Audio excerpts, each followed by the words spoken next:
Deməli, biz hamımız bir müsəlman olaraq nə üçün yaşayırıq, nə üçün çalışırıq, nəyə can atırıq? Cənnəti qazanmaq üçün. Cənnəti qazanmaq elə bilirsiniz ki, asandır. Kim desə ki, mən bütün günü namaz qılacam, cənnəti qazanacam, yalandır. Bütün günü və hər gün oruç tutacam, cənnəti qazanacam, o da yalandır. Hər gün sədəqə paylayacam, zəkat verəcəm, cənnəti qazanacam, o da yalandır. Yəni, ömrünü bütün hamısını salih əməllərə sərf eləsən belə, arxayın olmamalısan ki, o səni cənnətə salacaq. Bu kitabı görürsünüz. Bu kitab, əlhəmdülillah, bizim 2 ilə yaxın müddət ərzində hazırladığımız kitabdır. 5 dildədir. Cənnətin açarı. Ərəb, rus, ingilis, türk, Azərbaycan dillərində. Bu kitabın müqəddiməsində İmam Müslimin səhihində olan 2 rəvayəti qeyd etmişik. O rəvayətlərdə Peyğəmbər sallallahu aleyhi ve sellem sahabələrinə deyir ki, sizdən heç biriniz cənnətə əməli ilə daxil olmayacaq. Yəni, ömrü boyu salih əməllər et, bu səni cənnətə daxil olmağa səbəb olmayacaq. Əməllər nə üçündür bilirsiniz? Nə qədər çox əməl etsək, nə qədər çox yaxşı əməl eləsək, bir o qədər bizim üçün yaxşıdır. Nə vaxt? Cənnətə daxil olandan sonra. Cənnətə daxil olandan sonra o əməllərə baxılacaq. Çoxdursa, mükafatı da çox olacaq. Cənnətdə 100 mərtəbə var. Ən yüksək mərtəbəyə düşəcəksən, 100-cü mərtəbəyə. Az olsa, 1-ci mərtəbəyə. Amma əsas o cənnətin qapısından içəri girmək var, o əməllərə görə deyil.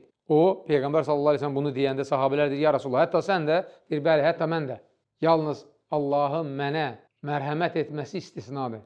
Yəni, Allah Taala gərək mərhəmət etsin, bağışlasın, əfv etsin ki, biz cənnətə daxil olaq.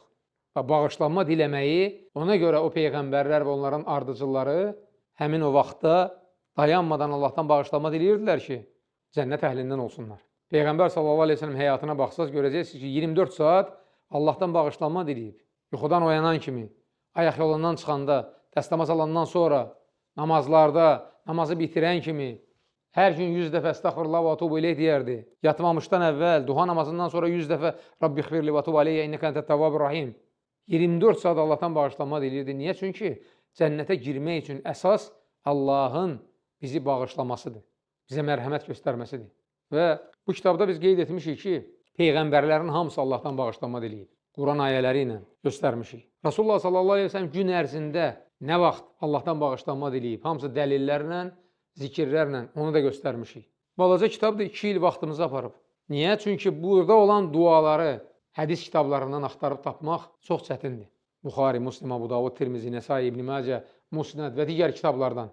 O dualar ki, o dualarda ancaq Allahdan bağışlanma diləyirsən.